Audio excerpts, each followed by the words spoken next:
سلااوان لێبێ ئێمە هاتنە ناو خەڵکەوە بەڕاستی جێگە نییە بڕۆی من چاوەڕێ دەکرا 20,000 کەس بەشدار من دەتوانم بڵم تا ئێستا 30,000 کەس زیاتریش بەشدارە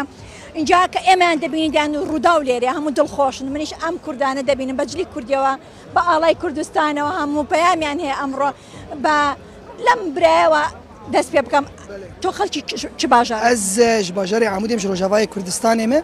îro wekî milletê Kurd wekî hemû ciwanan hemû gêncan hemû xortan hemû kal û pîran jî em wekî vê nehatinê Newroza xwe Newroza xwe li bajarê Kolniyê Almanya Newroza menî mezin e em bi hev re pîroz dikin em hêvîdarin em Newroza menî vê salê wekî bi xêr û xweşî li ser welatê me tevahîr derbas bibe her wiha em dixwazin ev Newroz bibe Newroza yekîtiya gelê Kurd em wekî hemî milletê vê cîhanê jî em mafê xwe di nava vê dinyaya mezin de bibînin û em ser doza xwe da nakevin û bijî Kurd û Kurdistan û spasiya we jî هەر بژی تۆ جلەکانە زۆر جوانە ئەمە چی پێ ئەڵێن ئێوە Eviya mulo dikin şervanên Rojava mulo dikin em piştgiriya jinê Rojava dikin jinê Kurdistanê û jinê cîhanê tevahî jî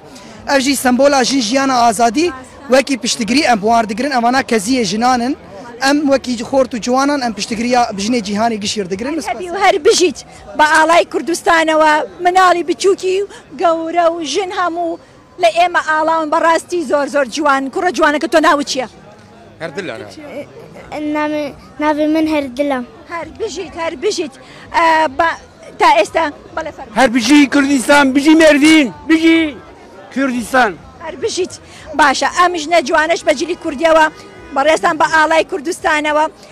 پەیامی تۆ بۆ نەورۆز چییە؟ نەورۆزا و پیرۆز بە ئەمش قامشلۆنە ئەمش باژارێ هێرنێ هاتنە وێ دەکەن نەورۆزا خۆ پیرۆز بکەن نەورۆژا هەمووی کووردا لەگەلێ ڕۆژ ئاوا و هەموو پەرچە کوردستانی پیرۆز بن ئینشاءڵڵا چەندێ گرینگە مناڵەکانتان نەورۆز لێرە بگێڕ چەندێ مهمە کە زارۆکی چە ببینێ لێرە نەورۆز gelekî ضرورî û zarokê me jî ser vî tiştî ser adatê Kurda rabin û xweşik ji bo ew jî vê wekt vê rê derberdewam bikin تۆ خەڵکی چ باژێرێکی؟ ئەژ سووری me کوردê قامشلۆ باشە پەیامی تە چییە بۆ نەورۆز؟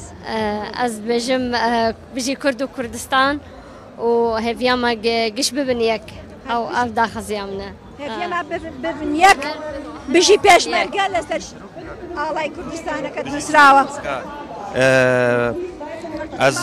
Ez xelkê Rojava me ji bajarê Qamşlo me ez tiştê kemîn ecêzna Serok Mesûd Barzanî pêşmerge dikim û ez bi hêvî me ge Kurd heme bibin yek û çavê wan maçî dikim û rêz û silav ji bo tevda bijî yekîtiya gelê Kurd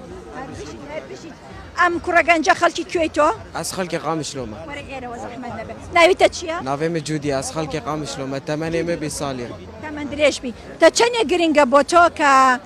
ئەمڕۆ بە هەزاران کورد لێرێ و جەژنی نەور ئاهەنگی خوازییا Kurda gişayeke ew yekîtiya gelê Kurd û Kurdistan çê bibe ev daxwaziya gişa gelê Kurd û bijî Kurd û Kurdistan هەر بژیت هەموو داوا دەکەن یەکگرتوو بن کورد یەک ڕیز بن کورد ئازادی بۆ ڕۆژاوای کوردستان بۆ هەموو پارچەکانی کوردستان بەڵێ بەڵێ زۆر سپاس